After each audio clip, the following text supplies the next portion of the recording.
The society all the time tells us stories about how important people are and how valuable a real friendship is. A friendship that lasts since school until retirement. A friend at court is better than a penny in purse, they say. On the one hand, that is true, as success can be achieved only via interacting with the society. There is just one caveat. When we decide to make a fundamental difference to our life, to become a changed person, something along the lines of diving into another field of activity, the society turns from a helper into an anchor.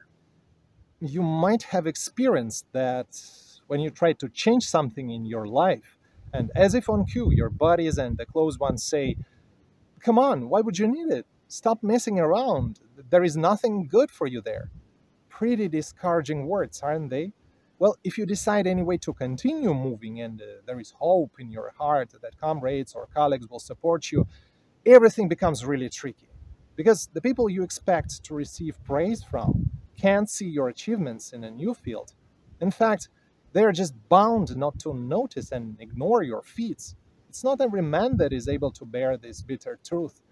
Many start thinking about going back on a previous level, casting doubt on rightness of a chosen direction. It's moral imperative to understand that this is actually an inevitable aspect on the path of changes.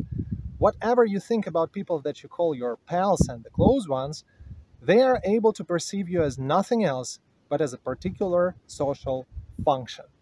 For instance, you are the guy who plays guitar and therefore can be invited to a party.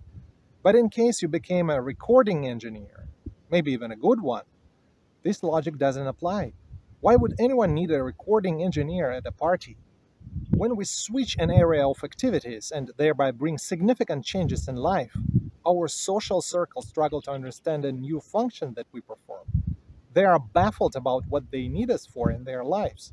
Therefore, they either try to sway us into going back with the purpose to perceive as easier or simply cross us off their life, as they just can't understand the point of having us around. Indeed, all this might look traumatic, though cannot be avoided if you move forward. Don't be delusional thinking that old chaps will help you when you start something new. However, this is half the trouble. Entering a new level, we not only leave our previous social circle, but also join a new one where we are nameless zeros. Even if you, let's say, having been one of the world's most famous musicians, came into politics, all your past achievements are zeroed out. You're merely a boy there without any titles. A boy that has been kindly allowed to sit at the table with top kicks for a while. If you accept this status and the idea of being nobody there, you are granted an opportunity to learn and grow.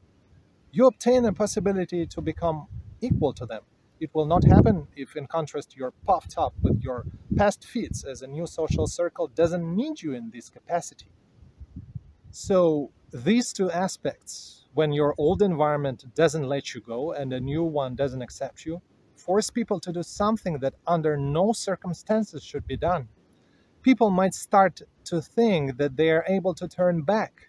But there is no way back, no matter what. You can't go back. There is nothing but burnt over land everywhere. The only option is to flee like a beaten dog with a tail between your legs, but it could be so damaging for self-esteem that after such a comeback, many people lose the ability to do anything at all. Indeed, no man ever steps in the same river twice. The river during your absence becomes poisonous. There is nothing to do. But if you understand how the society works and accepts that the people from your social circle perceive you as a function, the aforementioned aspects of entering a new level start to seem not so frightening. Even though people from a new level take you as a zero, you stand chances to dig in there and become somebody.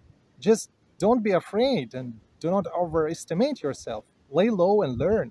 On a new level, your past achievements lose their value. Being ready to accept it, you will need much less effort to bring changes to your life. At this point, you might ask, what about true, genuine friends? Don't they exist? They do exist for sure, but this case is a bit different. Real friends are only those who take you not as a function, but as a person. Quite often, they are not who we have been together with since childhood. We might not see each other for years.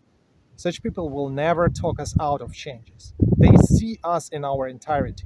We travel along life in parallel. And yes, indeed, you'd better keep them as close as possible. Well, on the other hand, true friends have no intentions to run away from us either. Whereas the rest people are merely short term traveling companions. Be ready to bid farewell to them without regrets when the time to part comes.